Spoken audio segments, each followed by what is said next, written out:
Hello friends, slate chalk and টকে তোমাদের সবাইকে স্বাগত। আজকে উপেন্দ্র কিশোর রায়চৌধুরীর একটি গল্প চালাক চাকর তোমাদের কাছে পাঠ করে শোনাচ্ছি। এক বাবুর একটি বড় বুদ্ধিমান চাকর ছিল, তার নাম ভজহরি। একদিন ভজহরি পথ দিয়ে যেতে যেতে দেখল তার বাবু ভারী ব্যস্ত হয়ে বাড়ির দিকে ছুটে চলেছেন। ভজহরি জিজ্ঞাসা করল, বাবু কোথায় যাচ্ছেন? বাবু বললেন, শিগগিরই এসো ভজহরি, সর্বনাশ হয়েছে, আমাদের ঘরে আগুন লেগেছে। তাতে ভজহরি বলল, আপনার কোনো ভয় নাই বাবু, ও মিছে কথা, আগুন কি করে লাগবে? আপনার কাছে যে ঘরের চাবি রয়েছে। ভজহরি গেল কলুর দোকানে এক সের তেল কিনতে। কলু তাকে এক সের তেল মেপে দিল, তাতেই তার বাটিটা ভরে গেল।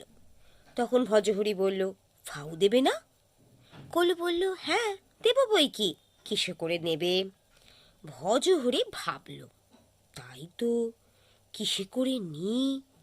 কিন্তু ফাও না নিয়ে গেলে বাবুজি আমাকে বোকা ভাববেন। তখন তার মনে হলো যে বাটির তলায় একটু গর্ত রয়েছে।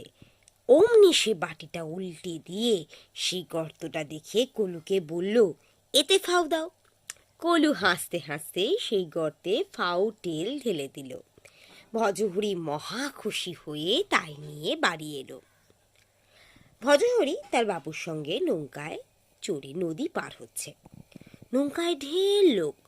ভজহরি ভাবল, নৌকা বড্ড বোঝাই হয়েছে, যদি ডুবে যায়।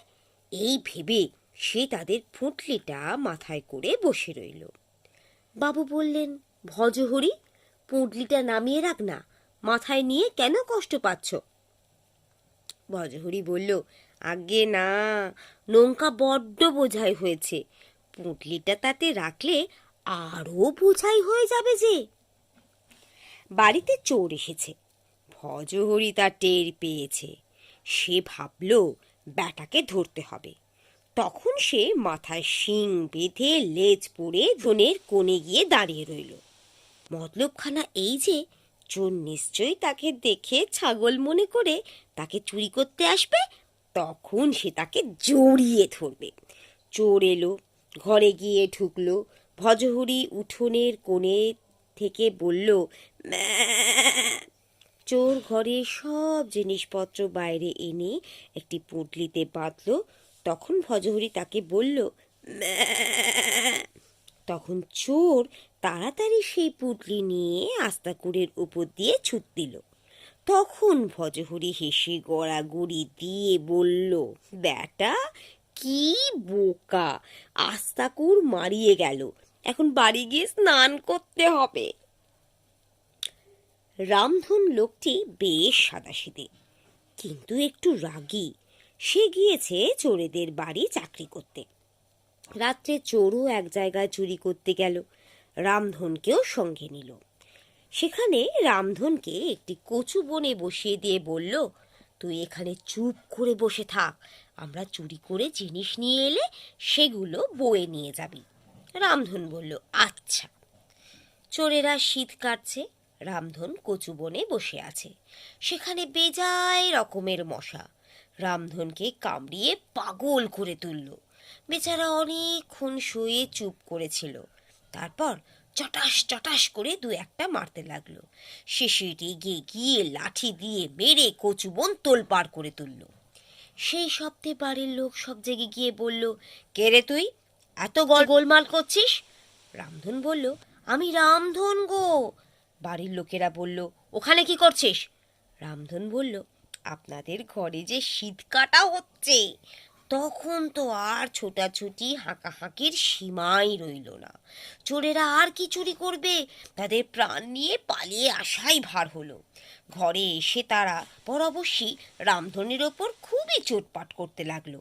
সে বলল, কি করি ভাই, আমার রাগ হয়ে গেল, সে ভয়ানক মশা। চোরেরা বলল, আচ্ছা খবরদার আর কখনো এমন করিস নে। পরদিন চোরেরাও আবার রামধনকে নিয়ে চুরি করতে গিয়েছে। এবারে রামধন ঠিক করে এসেছে যে মশা তাকে খেয়ে ফেললেও সে টুস শব্দটি করবে না। আর চোরেরাও বেশ বুঝে নিয়েছে যে রামধনকে বাইরে রেখে ঘরে ঢুকলে বড়ই বিপদ হতে পারে। তাই তারা ভেবেছে ওকে ঘরে ঢুকিয়ে দিয়ে বাইরে দাঁড়িয়ে থাকবে। একটি বাড়ির কাছে এসে চোরেরা বাইরে থেকেই কেমন করে তার একটা দরজার ছিটকিনি খুলে ফেলল। তারপর রামধনকে বলল, এখন তুই চুপি চুপি ঘরে ঢুকে জিনিসপত্র বের করে আন, দেখিস কোনো শব্দ করিস না যেন। রামধন দরজা খুলে ঘরে ঢুকতে গেল। দরজার কবজায় ছিল মরচে ধরা, তাই দরজা ঠেলতেই সেটা বলল, "ক্যাচ!" রামধন থতমত খেয়ে অমনি থমকে গেল। তারপর আবার যে ঠেলতে যাবে, অমনি দরজা আবার বলল, ক্যাচ! রামধন তাতে দাঁত খিচিয়ে আহ বলে আবার থেমে গেল। তারপর রামধন কিছুতেই আর রাগ সামলাতে পারল না। তখন সে পাগলের মতো হয়ে প্রাণপণে সেই দরজা নাড়তে নাড়তে চেঁচিয়ে বলতে লাগলো, ক্যাচ ক্যাচ ক্যাচ ক্যাচ! তারপর কি হলো বুঝতেই পারো।